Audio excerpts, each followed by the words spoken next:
A paz, amados irmãos, vamos a mais minutos de reflexão. E nós vamos refletir hoje na carta de Gálatas, capítulo 1, versículo 18 a 24, diz assim: Paulo vai a Jerusalém, Síria e Cilícia. Decorridos 3 anos, então subi a Jerusalém para avistar-me com Cefas, e permaneci com ele 15 dias. E não vi outro dos apóstolos senão Tiago, o irmão do Senhor. Ora, acerca do que vos escrevo, eis que diante de Deus testifico que não minto. Depois fui para as regiões da Síria e da Cilícia, e não era conhecido de vista das igrejas da Judéia que estavam em Cristo. Ouviam somente dizer: aquele que antes nos perseguia, agora prega a fé que outrora procurava destruir. Então, glorificavam a Deus a meu respeito. Também em Gálatas, capítulo 2, versículo 6 a 9, diz assim. Gálatas, capítulo 2, versículo 6 a 9. E quanto àqueles que pareciam ser de maior influência, quais tenham sido outrora, não me interessa. Deus não aceita a aparência do homem. Esses, digo, que me pareciam ser alguma coisa, nada me acrescentaram. Antes, pelo contrário, quando viram que o evangelho da incircuncisão me fora confiado, como a Pedro o da circuncisão, pois aquele que operou eficazmente em Pedro para o apostolado da circuncisão, também operou eficazmente em mim para com os gentios. E quando conheceram a graça que me foi dada, Tiago, Cefas e João, que eram reputados colunas na casa de Deus, me estenderam a mim e a Barnabé a destra da comunhão, a fim de que nós fôssemos para os gentios e eles para a circuncisão. O que o apóstolo Paulo está nos ensinando aqui?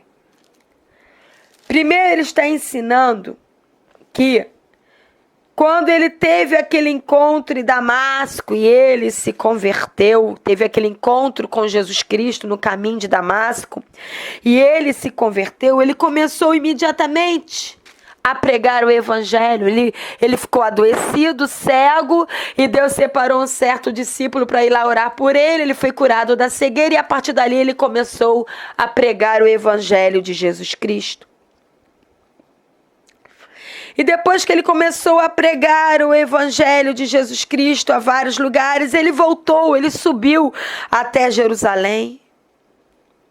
E ao chegar lá, ele não procurou ser conhecido pelos outros apóstolos, que podiam ter uma influência no crescimento ministerial dele, às vistas e conceitos humanos.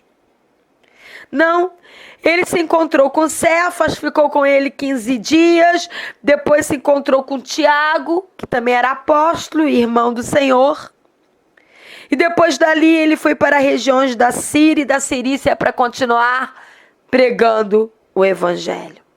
E ao chegar lá, ele não era conhecido, mas eles reconheceram Jesus Cristo na vida dele e falavam entre eles: aquele que antes perseguia a fé daqueles que criam em Jesus Cristo, agora ele mesmo prega essa fé. E aí então eles glorificavam a Deus a ver o testemunho, a intrepidez do apóstolo Paulo pregando a fé em Jesus Cristo. O apóstolo Paulo não estava interessado no reconhecimento humano, na exaltação humana, o quanto homens de influência poderiam bombear o ministério dele. Ele não estava interessado na glória que vinha de homens. Ele estava interessado em fazer a vontade do Senhor Jesus Cristo e pregar o evangelho e a fé em Jesus Cristo. independente do reconhecimento, da exaltação, da glória que viesse de homens. Ele se submetia a Jesus Cristo e fazia a vontade dele. Então, por isso, porque ele estava submisso e rendido a Jesus Cristo e fazendo a vontade dele, a despeito do reconhecimento humano, Deus então era glorificado através da vida dele e do testemunho dele. Quando nos submetemos à vontade de Deus, independente da aprovação de homens, independente do apoio, da influência positiva de homens, o próprio Deus, então, no seu tempo e da sua maneira, confirma o seu chamado nas nossas vidas. Então, vidas são alcançadas. E até mesmo autoridades religiosas acabam tendo que reconhecer o chamado que Deus tem nas nossas vidas. Vão ver Deus operando em nós e através de nós. E aqueles que se consideram importantes diante de Deus por causa das suas posições religiosas vão ter que se dobrar e reconhecer que Deus nos chamou.